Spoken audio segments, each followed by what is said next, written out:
आप जानते हैं कि 1/7 बराबर इतना होता है, वास्तव में लंबा भाग दिए बिना, तो हमको भाग नहीं देना है। क्या आप यह बता सकते हैं कि इन सब के दशमलव प्रसार क्या आएंगे? तो इन सबको आपको इस तरह से बदलना है, वो भी बिना भाग दिए हुए, ठीक है। तो सिंपल सा है, आइए इसको देखते हैं किस प्रकार से होगा।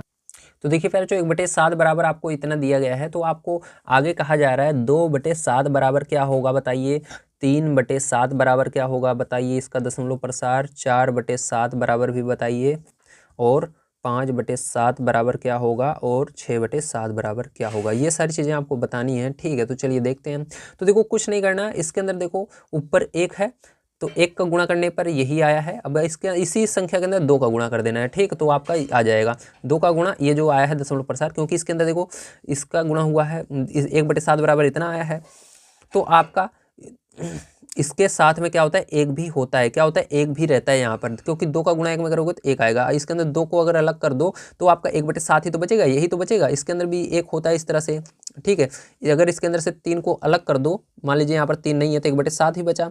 तो यहाँ पर आप क्या कर सकते हो, देखो मैं समझाता हूँ। पहले क्या करोगे, आप सबको सब में मान लीजिए यहाँ पर आपका 1/7, देखो 2 गुणे 1/7, यहाँ पर क्या हुआ 4 गुणा 1/7, यहाँ पर 5 गुणा 1/7, ठीक है। तो पहले 1/7 बराबर हमारा क्या है, ये वाला है, देखो 1/7 बराबर ये वाला है, तो इसको लिख लेते हैं 0.142857, ये है, ठीक है। इसके अंदर भी 1/7 आ रहा है, 3 को अलग कर लीजिए, 3 हमने अलग कर लिया है, तो 3 को अलग लिखा, गुणा लगाया, 1/7 बराबर हमारा दिया गया है 0.142857 दिया गया ना, बार लगा दिया। अब इसके अंदर भी देखो 4 गुणा 1/7 बराबर आपको दिया गया है, तो 0.414287, ठीक है, बार लगा लिया।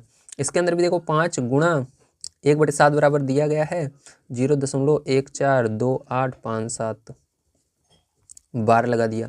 इसके अंदर देखो आपका 6 गुणा 1/7 बराबर दिया गया है आपको, तो 0.142857 हमने मान रख दिया यहाँ पर, ठीक है।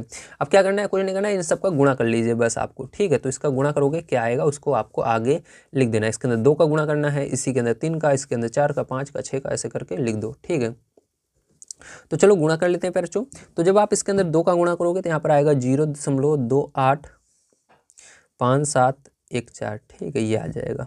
बार है तो बार लगा देना।